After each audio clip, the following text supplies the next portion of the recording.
Hello बच्चे company. चला, फ्रँकलिनची पिटुकली बहीण, मूळ लेखिका पोलेत बुर्जवा, चित्रकार ब्रेंडा क्लार्क आणि अनुवादित केलं आहे मंजुषा आंबडेकर यांनी.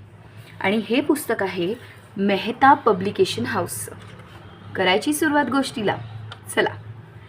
फ्रँकलिनला बेचा पाढा यायचा आणि बुटांची नाडीसुद्धा बांधता यायची.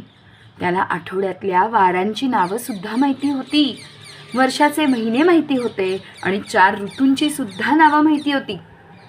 उन्हाळ्यात बॉल घेऊन खेळायला आवडायचं आणि पानगळतीच्या ऋतूत पानं गोळा करायला सुद्धा आवडायचं बरं का त्याला. हिवाळ्याच्या दिवसात बर्फाची कासवं तयार करायला आवडायचं. पण फ्रँकलिनला सर्वात जास्त आवडायचा तो म्हणजे वसंत ऋतू. विशेषतः या वेळेच्या वसंत ऋतूत तर खूपच धम्माल येणार होती. चला तर मग, तयार ना पुढची गोष्ट ऐकायला?